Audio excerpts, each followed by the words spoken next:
그 일본 기업 중에 직원 360명의 어떤 중소 청소업체로 이 대기업들을 다 제치고 일본의 경영 품질상을 수상했던 무사시노. 이 무사시노의 대표였던 고야마 노루보는 자신의 책 사장이 희망이다라는 책에서 이런 이야기를 했습니다. 우수한 인재가 회사를 키우는 것이 아니라 최고 경영자가 어떻게 직원을 키우는가가 회사의 승패가 좌우되어진다라고 얘기를 했어요. 우수한 인재가 직원이 회사를 키우는 것이 아니라 최고 경영자가 어떻게 직원을 키우는가가 회사의 승패를 결정한다. 여러분, 여기서 우리는 무엇을 깨닫습니까? 리더 한 사람의 역량이 얼마나 중요한지를 다시 한번 우리가 실감하지 않습니까? 여러분, 한 나라에 좋은 지도자가 있으면 백성들이 행복하고 나라가 흥성하잖아요. 그런데 반대로 지도자를 잘못 만나면 어떻게 되어집니까? 온 백성들이 신음과 도탄 가운데 빠지게 되어지는 겁니다. 그런데 이것은 나라와 같은 어떤 큰 공동체에만 해당되어지는 것은 아닌 것 같습니다. 그 공동체가 크건 작든 이 한 사람의 리더, 그 리더의 중요성은 아무리 강조해도 지나치지 않다는 것을 우리가 정말 실감하면서 다들 느끼고 있지 않습니까? 여러분, 지난번 우리는 이 감옥에서 풀려났던 요셉이 애굽의 바로왕 앞에서 너무나 쉽고 명쾌하게 이 바로의 꿈을 해석하는 장면을 우리 모두가 봤습니다. 애굽의 모든 현인들, 그러니까 이 모든 술사들이 다 달라붙어도 풀지 못했던 난제를 지금 방금 전까지 감옥 속에 있었던 요셉이 한 방에 그 꿈을 다 풀어냈던 것입니다.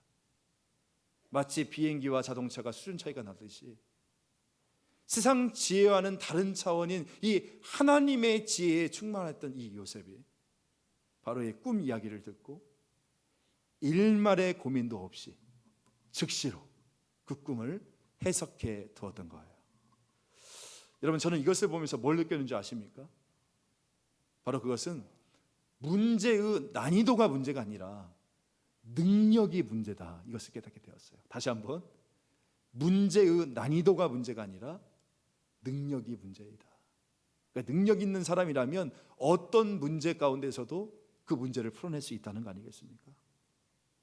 여러분, 요셉에게 하나님의 능력이 지금 충만하니까 순식간에 이 어려웠던 문제를 풀어냈고요, 그 명철과 지혜 앞에 바로와 그의 신하들이 감탄을 금하지 못하잖아요.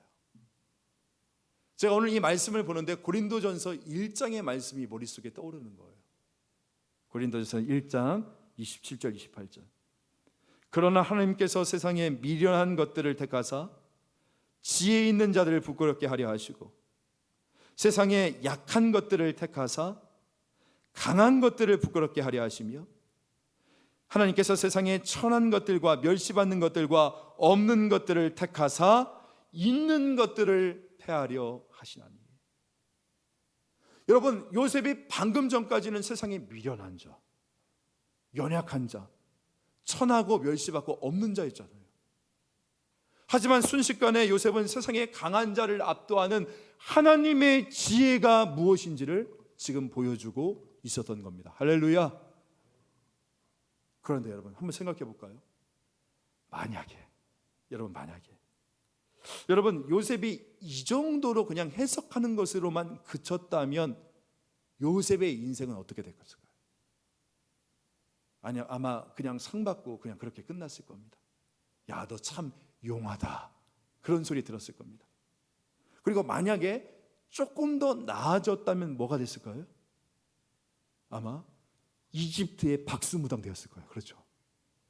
꿈 해몽에 용하다, 마치 그 무로보살에 나오는 그 보살처럼 간판 딱 세워놓고, 그래서 누가 꿈자리가 사나운 꿈을 꾸면 이리저리 불려다니면서 꿈 해몽이나 해주며 평생 그렇게 살았지 않았겠습니까? 그러니까 잘 돼봤자 박수무당이라니까요. 근데 여러분, 요셉의 특별한 점, 탁월한 점이 무엇인지 여러분 아세요? 우리 한번 33절부터 36절까지의 말씀을 같이 한번 읽어보겠습니다. 시작. 이제 바로께서는 명철하고 지혜 있는 사람을 택하여 애굽 땅을 다스리게 하시고, 바로께서는 또 이같이 행하사 나라 안에 감독관들을 두어 그 7해 풍년의 애굽 땅의 5분의 1을 거두되 그들로 장차 올 풍년의 모든 곡물을 거두고 그 곡물을 바로의 손에 돌려 양식을 위하여 각 성읍에 쌓아두게 하소서. 이와 같이 그 곡물을 이 땅에 저장하여 애굽 땅에 임할 7해 흉년에 대비하시면 땅이 이 흉년으로 말미암아 망하지 아니하리이다. 여러분 보세요. 지금 요셉이 뭐 하고 있어요? 뭐 하고 있어요? 지금 꿈만 해석해 준 것이 아니라 대안까지도, 그 대안까지도 제시해 주고 있는 거 아닙니까? 사실 이 꿈 해석은 이 바로가 요구했던 것이었지만 그 다음에 어떻게 앞으로 할 것인가, 그러니까 그 앞으로의 국가 경영에 대해서는 바로가 물어보지 않았거든요. 근데 물어보지도 않는 말을 한다? 그것을 바로 앞에서? 여러분 사실 이거 괘씸죄에 걸리면 이 요셉이 죽을 수도 있는 일인데, 여러분 하나님께서는 꿈 해석은 전반전이고 후반적으로는 이 꿈에 대해서 바로가 어떻게 앞으로 국가를 경영하게 되어질 것인지를 요셉을 통해 담대히 선포해 주고 계시는 거 아닙니까? 조금 한번 자세히 들여다볼까요? 첫 번째로 33절 한번 보십시오. 이제 바로께서는 명철하고 지혜 있는 사람을 택하여 애굽 땅을 다스리게 하시고, 이 말은 다가올 풍년 7년과 다가올 흉년 7년을 대비할 지도자 한 사람을 선택하십시오. 지금 그 얘기죠. 두 번째는 34절에 나오는데, 풍년이 될 때에 쌀을 미리 다 준비를 해서 흉년을 대비하라. 두 번째로는 철저한 계획을 말합니다. 그리고 세 번째로 36절에 보니까 이와 같이 그 곡물을 이 땅에 저장하여 애굽 땅에 임할 7해 흉년에 대비하시면, 무슨 말입니까? 철저한 실천이다. 첫 번째 사람, 두 번째 계획, 세 번째 실천. 여러분 이처럼 하나님께서는요 지금 이 요셉에게 문제를 볼 수 있는 능력만 주신 것이 아니라 거기에 더해서 뭘 주셨어요? 그것을 해결할 수 있는 능력까지도 주셨다는 거 아닙니까? 그러니까 한낱 히브리 노예에 불과했던 이 요셉이 아주 담대하게 지금 이 애굽의 모든 엘리트들 앞에서, 바로면 그 당시에 세계 대통령 아닙니까? 이 세계 대통령이었던 이 바로 앞에서 이 나라의 운명을 이렇게 살리십시오, 지금 그 대안을 제시해 주고 있는 것입니다. 여러분 이것이 바로 하나님의 사람인 것입니다. 많은 사람들을 보세요. 문제는 지적합니다.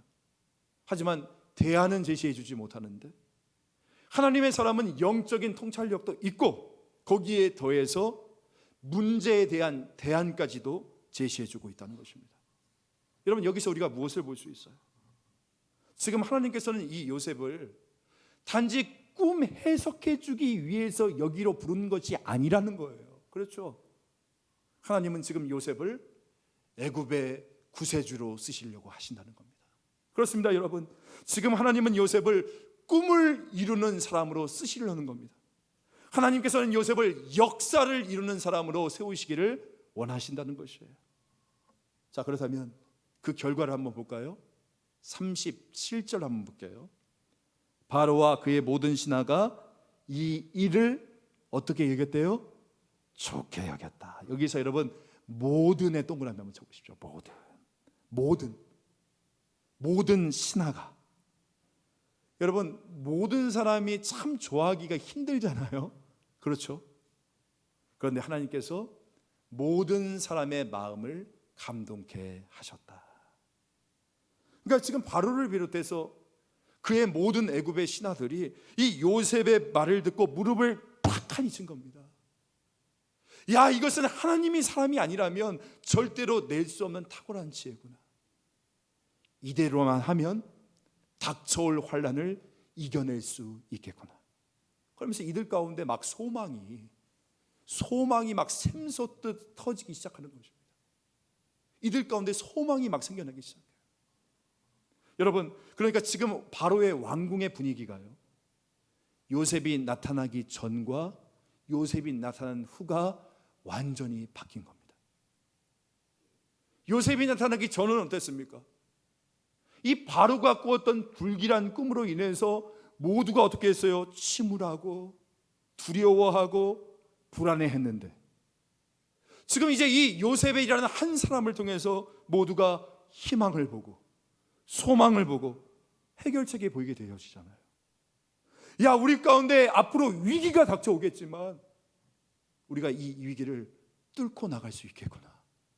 그 소망이, 그 희망이, 비전이 이 요셉이라는 한 사람을 통해서 모두가 볼 수 있게 되었다는 거예요.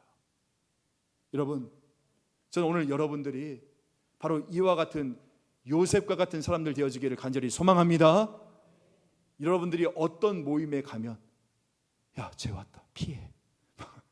그래서 갑자기 멀쩡한 사람이 배 아파하면서 갑자기 뿔뿔이 흩어지게 만드는 그런 사람이 되어지는 것이 아니라, 집사님 왔어?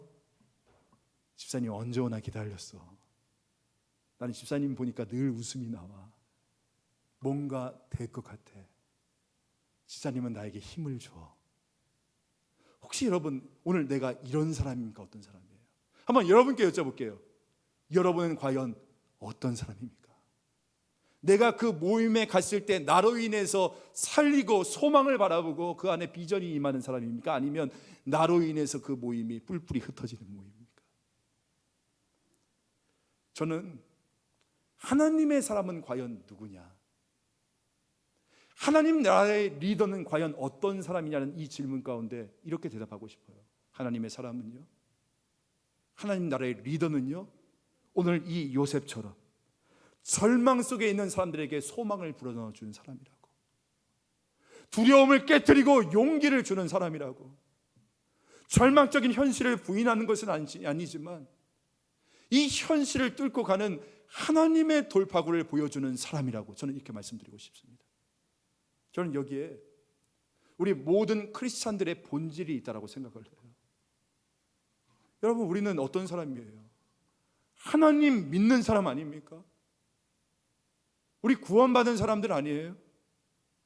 그렇기 때문에 우리가 이 땅 가운데 소망을 주지 못한다면, 여러분, 누가 이 세상 가운데 소망을 주시겠습니까? 여러분을 통해서 희망이 샘솟고 비전이 넘치지 않는다면, 우리를 통해서 이루어지지 않는다면 누구를 통해서 하나님께서 이루시겠습니까? 지난주에 순회신방을 하는데 한 권사님이 그런 이야기를 하는 거예요. 자기의 막내 올케가 지금 암 가운데 있대요. 항암 치료를 받고 있는데 사실 이 권사님의 몸의 컨디션도 별로 좋지 않거든요. 근데 그 안 믿는 올케, 항암 치료를 받고 있는 올케를 위해서 틈틈이 말씀 문자를 보내고 또한 전화해서 기도해주고 있다라고 그 이야기를 하시는 거예요. 그래서 제가 그랬어요. 권사님이 그 집안에 있는 이유가 거기에 있네요. 그렇게 이야기를 했어요. 여러분, 정말 어려운 과정들, 삶 속에 있는 사람들에게 하나님의 말씀과 기도로 소망을 불어넣어 줄 수 있는 사람. 여러분, 하나님의 사람은요, 미래에 다가올 문제를 보게 해주는 것으로 그치는 것이 아니라 정말 그 사람에게 소망을 주고 비전을 주고 하나님의 해법을 제시해 줄 수 있는 바로 그런 사람인 것입니다. 지금 바로 요셉이 그러한 삶을 살아가고 있는 거 아니겠습니까? 사랑하는 성도 여러분, 저는 저와 여러분이 바로 이런 요셉 같은 하나님의 사람 되어지기를 소망합니다. 하나님 나라의 리더들 되시기를 간절히 소망합니다. 저는 이 요셉을 보면서 하나님께서 저와 여러분을 이 힘든 시대에 여러분의 가정을 살릴, 여러분의 일터를 살릴, 우리 염창종합교회를 살리고 더 나아가서 열방을 살릴 이런 요셉과 같은 존재로 쓰실 꿈을 저는 꿔봅니다. 제가 오늘 본문을 보다가 발견했던 놀라운 사실이 무엇이냐면, 여러분, 오늘 본문에요, 온, 그러니까 all 영어로 모든, every, 이 단어가 12번 등장하고 있습니다. 이 12이라는 상징적인 숫자도 여러분 아시죠? 온, 모든. 이게 무슨 말입니까? 요셉은 애굽뿐만이 아니라 온 나라, 모든 열방들을 살리는 그 살리는 구원자로서의 그 사명을 감당하고 있었다는 거예요. 메시아적인 사명을 감당하고 있었다는 것이죠. 한마디로 요셉의 삶은 무엇이었냐? 축복의 통로였다는 것입니다. 사랑하는 성도 여러분, 저도 여러분이 이 요셉처럼 주변 사람들을 살려내는 축복의 통로가 되어지기를 간절히 소망합니다. 여러분 잊지 마세요. 여러분은 세상을 살리는 요셉이에요. 여러분들이 세상을 살리는 요셉이라니까요. 여러분들은 하나님의 관점을 가지고 지금 이 현실을 어떻게 뚫어낼지 몰라 헤매고 있는 여러분의 자녀들, 여러분의 배우자들을 살리는 요셉이고, 내 부모님, 내 벗, 내 구역원들을 살리는 요셉이고, 교회와 나라와 민족을 살리는 요셉이고, 또한 열방을 살리는 요셉인 것입니다. 한번 여러분께 질문해 볼게요. 여러분은 살리는 사람입니까? 아니면 죽이는 사람입니까? 여러분들은 축복의 통로입니까? 아니면 여러분은 축복의 종착역입니까? 정말 제가 바라는 것은 여러분 한 분으로 인해서 여러분의 가정이 살아났으면 좋겠어요. 여러분을 통해서 여러분의 일터가 살아나고, 오늘 내가 있어서 내 구역이 살아나고 우리 염창중앙교회가 살아날 수 있는 놀라운 역사. 여러분, 하나님이 여러분을 살리는 요셉으로 보내셨다니까요. 이것이 이 땅을 살아가는 우리의 사명이 되어지는 것입니다. 바라기는 내가 살리는 요셉으로 부름받았다는 것을 믿음으로 고백하시면서 이 위기의 때에 이 세상을 요셉처럼 바꾸어 나갈 수 있는 저와 여러분 될 수 있기를 간절히 소망합니다. 자, 그렇다면 질문 한 가지 드려볼게요. 그렇다면 이렇게 요셉이 온 열방을 살리는 사람으로서 쓰임받을 수 있었던 그 이유는 과연 무엇이었을까? 그가 왜 살리는 사람이 되었을까? 우리 38절에서 한번 찾아볼 수 있습니다. 38절 한번 읽겠습니다. 시작. 바로가 그의 신하들에게 이르되 이와 같이 하나님의 영에 감동된 사람을 우리가 어찌 찾을 수 있으리요 하고. 자, 보세요. 하나님의 영에 감동된 사람이다. 여러분, 요셉이 살리는 사람으로서 쓰임 받을 수 있었던 그 첫 번째 이유는 무엇이라고요? 하나님의 영에 감동된 사람이었다는 겁니다. 다른 말로 하면 성령 충만했던 사람이었기 때문이라는 거예요. 자, 보면 바로 왕은 지금 자기 앞에 서 있는 이 히브리 청년, 이 요셉의 능력이 이 세상의 것이 아니라는 것을 금방 알아차립니다. 그래서 말하잖아요. 너에게는 하나님의 영이 충만하다. 여러분, 이 바로가 어떤 사람인 줄 아십니까? 바로는요, 세상의 영에 충만한 사람이었어요. 바로는 신입니다. 애굽에서는 신이에요. 태양왕 라의 아들입니다. 신격화가 된 사람입니다. 당시의 정치적, 종교적 수반입니다. 그러니까 척 보면 알죠. 옛날 김병주 씨가 그랬나요? 척 보면 압니다. 여러분, 영적인 사람은 영적인 사람을 알거든요. 그러니까 요셉을 한눈에 알아본 거예요. 야, 이 사람은 하나님의 영에 충만한 사람이구나. 여러분, 오늘 저와 여러분도 진짜 성령 충만하면 세상이 오늘 우리에게서 하나님을 느끼게 되어집니다. 하나님을 보게 되어지는 거예요. 요셉의 삶이 그러지 않았습니까? 이 보디발도 요셉을 통하여 하나님을 봤잖아요. 하나님의 함께 하심이 보았다라고 이야기합니다. 근데 오늘 애굽왕 바로의 눈에도 요셉에게 하나님의 영이, 하나님이 함께 하시는 것이 보이는 거예요. 여러분, 낭중지추라는 말 여러분 아시죠? 주머니 속에 날카로운 송곳은 아무리 감추려고 해도 반드시 뚫고 드러난다는 거예요. 우리도 마찬가지입니다. 오늘 저와 여러분이 진짜 성령 충만하면 낭중지추, 내가 아무리 감추려고 해도 내 안에 계신 하나님이 보여지는 거예요.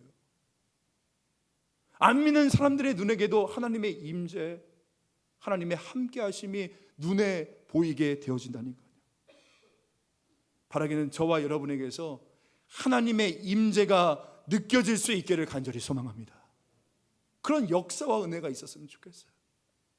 나에게서 성령 충만함이 보여지고 나와 함께 하시는 성령의 역사가 여러분의 자녀에게 보여야 되잖아요. 여러분의 일터에서 보여줘야 되잖아요.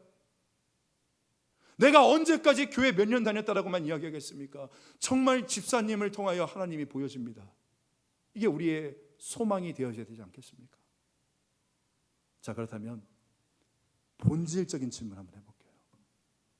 그러면 성령 충만이라는 것이 무엇입니까? 우리가 성령으로 충만할 때 사람을 살리는 그런 인생이 될 수 있다라고 이야기를 했는데, 그럼 성령 충만이란 무엇이에요? 여러분, 우리가 이 성령 충만이라는 말을 가질 때 우리가 가지고 있는 오해가 있는데, 그건 무엇이냐면 이 성령 충만을 어떤 은사나 능력으로 여기고 있다는 겁니다. 그래서 막 주여 주여 주여 주여 막 할 때 갑자기 막 손이 떨리고 막 마음이 떨리고 어떤 흥분 상태가 되어지고, 그래서 어떤 이적과 기적이 일어나는 것, 그래서 성령 받아라 하면 막 손에서 장풍이 나가고 입신하고 방언하고 이런 것을 우리가 성령 충만이라고 오해 아닌 오해를 하고 있는데, 여러분, 성령 충만이 뭐예요? 저 사람은 성령 충만하다 할 때 성령 충만이 뭡니까? 성령 충만이라는 것은 성령의 이끄심에 내가 온전히 붙들림을 받는 것을 말하는 것입니다. 다시 한번 말씀드릴게요. 성령의 이끄심에 내가 온전히 붙들림을 받는 겁니다. 한마디로 성령의 지배를 받는다는 거예요. 성령의 지배를 받는 삶을 말합니다. 여러분, 성령 충만에 대한 핵심 구절이 에베소서 5장 18절 말씀에 나오거든요. 한번 볼까요? 술 취하지 말라. 이는 방탕한 것이니 오직 성령으로 충만함을 받으라. 한번 본문 띄워줘 보세요. 오늘 본문에 보면 두 가지가 대조가 되어집니다. 첫 번째 뭡니까? 술에 취하는 것과 한편에는 성령의 충만함을 받는 게 나와요. 취하는 것과 충만함, 이게 반대가 되면서 취한다와 충만이라는 것이 같은 단어에서 나온 말입니다. 취한다, 충만하다, 결국 이것은 무슨 뜻이냐면 무언가에 의해서 지배를 받는다라는 공통 분모를 가지고 있는 것입니다. 여러분, 사람이 술에 취하면 어떻게 됩니까? 술 취해 보셨죠? 아닌 척 하시네 또. 사람이 술에 취하면 어떻게 되죠? 처음에는 사람이 술을 마시는 것 같은데 그러잖아요. 나중 되면 술이 사람을 마신다. 이렇듯 모든 세상적인 힘에 취한 사람은 자기가 그것을 즐기며 사는 것 같은데 사실은 어떤 힘에 의해서 통제, 그러니까 지배를 받는 거예요. 무서운 어떤 어둠의, 영적 어둠의 권세 아래 놓여지게 되어지는 겁니다. 결국 충만이란 무슨 뜻인지 아십니까? 내가 무엇에 이끌려 사는가, 무엇에 지배받고 사는가의 문제가 되어지는 거예요. 그래서 5장 18절 말씀 다시 한번 띄워줘 보실까요? 18절에 보면 바울이 뭐라고 표현하냐면 성령 충만하라라고 이야기하지 않습니다. 뭐라고 이야기합니까? 성령의 충만함을 받으라라고 말합니다. 성령의 다스림을, 성령의 지배를 받아야 된다는 거예요. 여러분, 성령 충만은 받는 거예요. 지배를 받는 것입니다. 한번 여러분께 그럼 여쭤볼게요. 여러분은 지금 무엇의 지배를 받고 살아가고 계세요? 여러분은 지금 무엇을 따라 살고 계십니까? 성령님? 아니면 내 감정, 내 원함, 내 바램, 내 욕심? 여러분, 성령 충만이라는 것은 성령의 지배를 받는 것이에요. 그래서 성령께서 나를 다스릴 수 있도록 내 인생의 주도권, 결정권, 내 인생의 운전석을 하나님께 완전히 내어드리는 것, 이게 바로 성령 충만이라니까요. 내 생각이 많지만 그런데 내려놓는 거예요. 내려놓는 거. 내가 바보 멍충이어서 내려놓는 거 아닙니다, 여러분. 내 생각도 많고 분명히 내 계획도 있지만 이것이 주님의 뜻과 반한 것이라면, 그것이 주님의 뜻이 아니라면 내려놓는 것, 이게 바로 성령 충만인 것입니다. 여러분들 아이들에게 잔소리하기 전에, 여러분 아이들의 교육의 문제를 결정하기 전에 여러분 기도하십니까? 얼마나 기도하세요? 여러분의 매 선택과 결정의 순간순간마다, 여러분의 삶의 이슈와 모든 삶의 구석구석까지 주님이 주인 되십니까? 성령 충만이 뭐라고요? 내 결정권이 나에게 없고 하나님께 있다라고 고백하는 것이 성령 충만인 거예요. 나의 모든 결정권이 하나님께 있습니다. 바라기는 주님께서 내 인생의 주인으로 오셔서 오늘 나의 인생과 가정과 교회와 나라와 민족을 다스려 주시옵소서. 오늘 이것이 저와 여러분의 기도의 제목이 되어지기를 간절히 소망합니다. 그런데 오늘 이 시대에 가장 큰 안타까움이 뭔지 아십니까? 훌륭한 목회자들도 많고 좋은 신학교도 많고 대형 교회도 많지만 진짜 우리 안에 있는 가장 큰 아픔은 뭔지 아세요? 성령 충만하지 않은 채 교회 안에서 직분자들이 세워지고, 성령 충만하지 않은 채 목사가 되고, 성령 충만하지 않은 채 선교사로 파송되고, 성령 충만하지 않은 채 교회가 세워지고, 성령 충만하지 않으면서 내가 지금 예배를 드리고 있다는 거 아닙니까, 여러분? 우리 안에 이것을 잃어버렸기 때문에 하나님이 내게서 보이지 않는 거죠. 내가 내 가정을 살리는 사람이 되어지지 못하는 겁니다. 여러분 부탁드립니다. 오늘 우리 목회자들 위해서 여러분 기도해 주실 때 먼저 이 성령의 충만함을 위해서 여러분 기도해 주십시오. 그리고 우리 장로님들, 우리 권사님들, 우리 영적인 리더들을 위해서 기도해 주실 때 주여 이분들에게 성령 충만의 은혜를 허락하여 주시옵소서. 이것을 좀 기도해 주시기 바랍니다. 여러분 저는 꿈꾸는 게 있어요. 정말 끊임없이 제 안에서 끓어오르는 이 성령의 능력, 이 성령의 충만함으로 우리 염창중앙교회가 더욱더 든든히 세워지고, 저는 정말 우리 직분자들이 이름만 직분이 아니라, 이름만 누구누구 안수 집사님, 누구누구 권사님이 아니라 성령의 능력으로 일하시고 성령의 지혜로 말하고 성령의 충만함으로 복음 전하시고 성령의 붙드심 가운데 내가 주를 위해 살고 주를 위해 죽을 수 있고 내 안에 계신 성령으로 인해서 서로 사랑하고 용서하고 그래서 내 주위의 사람을 살릴 수 있는 그 자리까지 나아갈 수 있는 것. 여러분 제가 제일 두려운 게 뭔지 아십니까? 제가 제일 두려운 것은 제가 성령 충만하지 않는데 잘하는 목사가 되어지는 겁니다.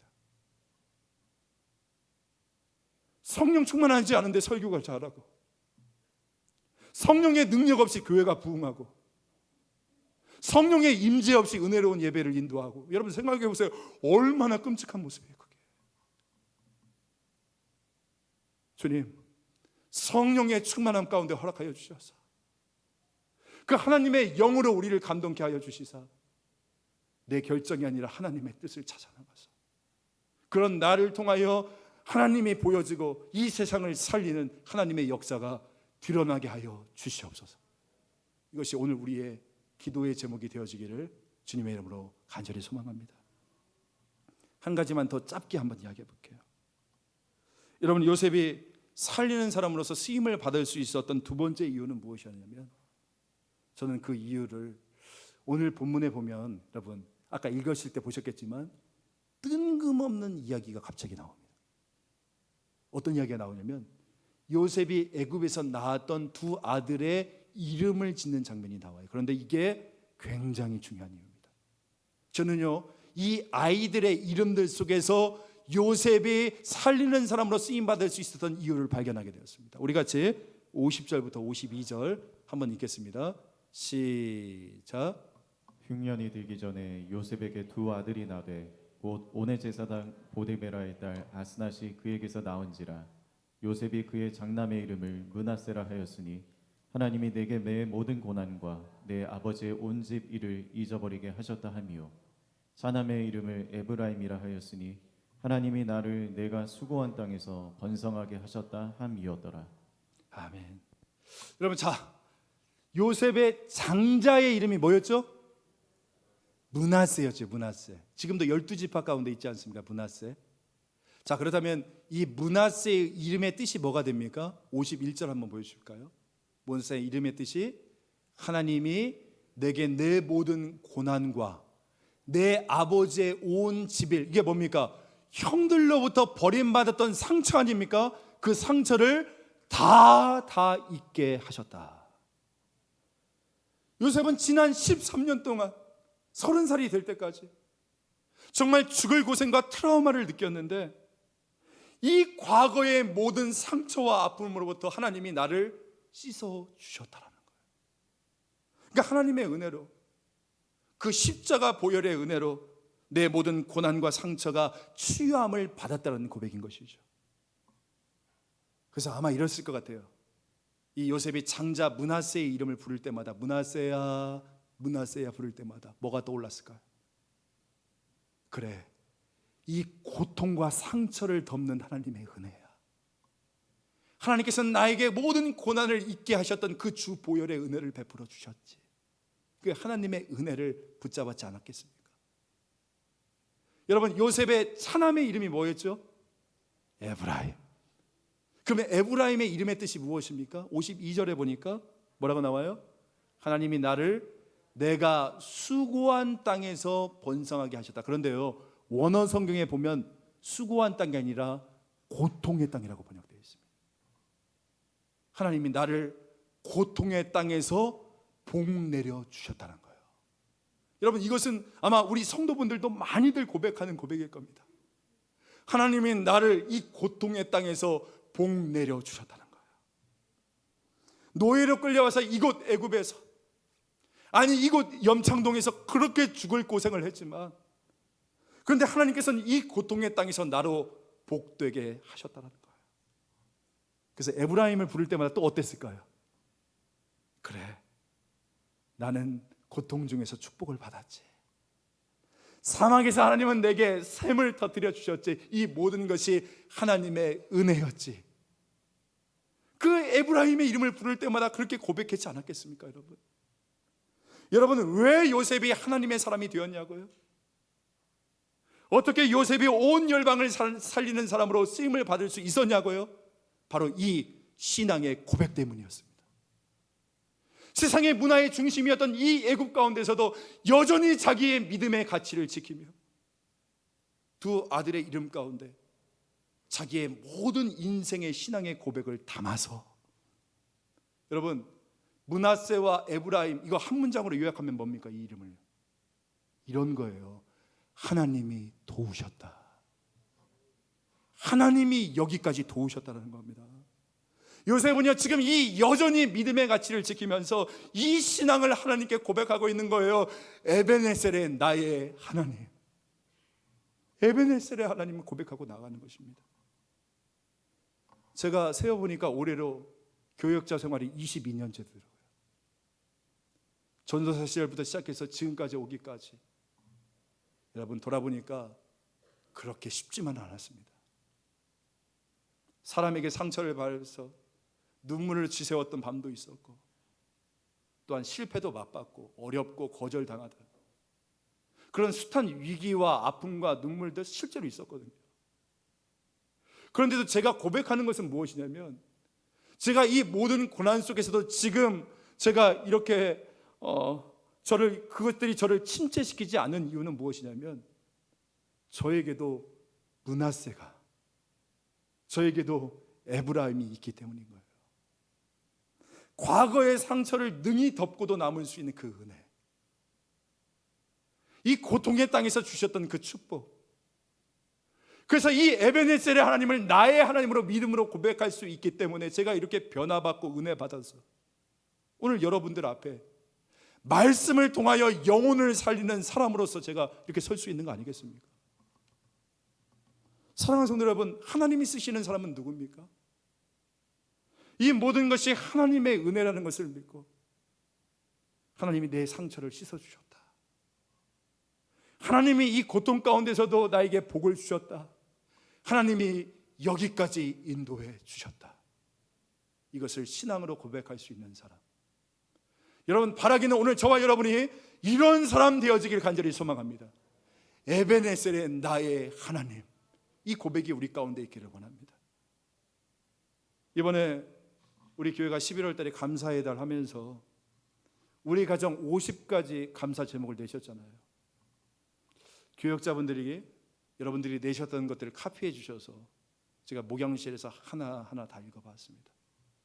쭉 읽어봤는데 살펴보다가 현재 5년째 이 암 투병을 하고 계시는 분이 자기의 감사 제목을 썼던 글이 있었는데 그걸 보는데 너무나 마음속에 큰 감동이 다가오는 거예요. 이렇게 감사 제목을 내셨더라고요. 5년간 항암 치료를 이겨낼 수 있게 해주심에 감사. 오늘 하루 살아있음에 감사. 너무나 많은 사랑을 주심에 감사. 우리 염창중앙교회에 다닐 수 있게 해주심에 감사. 어떠한 고난과 시험에도 이겨낼 수 있게 해주심에 감사. 아버지, 천국 가는 그날까지 열심히 살 수 있는 능력 주심에 감사. 오직 주만을 사랑하며 살게 하심에 감사. 나는 부활이요 생명이니 나를 믿는 자는 죽어도 살겠고 살아서 믿는 자는 영원히 죽지 아니하리라 하리라 말씀하신 하나님께 감사. 하나님 아버지, 오늘 또 잘 살았어요. 힘주세요. 여기까지 인도해 주심에 감사, 감사, 감사. 항암을 지금 30차례 넘게 하셨어요. 이 고통의 순간들을 지내고 있지만 여기까지 인도해 주신 그 하나님께 감사, 감사, 감사. 여러분, 바라기는 오늘 저와 여러분에게서 이런 요셉과 같은 고백이 터져 나올 수 있기를 간절히 소망합니다. 요셉처럼 므낫세로부터 나의 과거의 모든 상처들이 다 씻겨지고, 그래서 이 에브라임으로 이 현재를 기뻐하고 감사할 수 있는 삶. 여러분, 에베네셀의 핵심이 뭔지 아십니까? 감사하는 거예요. 감사하는 거. 오늘 나를 여기까지 인도해 주신 그 주님께 감사하는 거. 우리 찬양 가운데 날 구원해 주신 주 감사라는 찬양이 있지 않습니까? 날 구원하신 주 감사, 모든 것 주심 감사, 지난 추억 인해 감사, 주 내 안에 계시네, 향기로운 봄철에 감사, 때론 가을날 감사, 사라진 눈물로 감사, 나의 영혼 평안해. 에베네셀의 나의 하나님. 여러분, 우리의 믿음이 흔들리는 이 상황 속에서도 이 고백, 에베네셀의 하나님이 나의 하나님이심을 고백하며 나갈 때 저는 믿습니다. 그렇게 고백하는 여러분을 통해서 여러분의 인생과 가정과 교회와 나라와 민족 가운데 반드시 하나님께서 살 길을 열어주실 줄 믿습니다. 그 하나님을 바라보면서 여러분 성령 충만하십시오. 성령의 충만함을 받으셔야 돼요. 그리고 에베네셀의 하나님을 고백하십시오. 그런 저와 여러분을 통해서 세상을 살리는 요셉으로 사용하실 하나님의 역사를 기대합니다. 그런 역사를 기대하는 우리 염창중앙교회 되어지기 원합니다. 함께 바라보며 나갈 수 있는 비전이 오늘 저와 여러분 가운데 열릴 수 있기를 주 예수의 이름으로 간절히 소망합니다. 하나님 아버지, 감사합니다. 우리에게 주시는 이 귀한 말씀을 통해서 다시 한번 오늘 우리가 이 요셉처럼 살리는 사람들 되어지기 원합니다.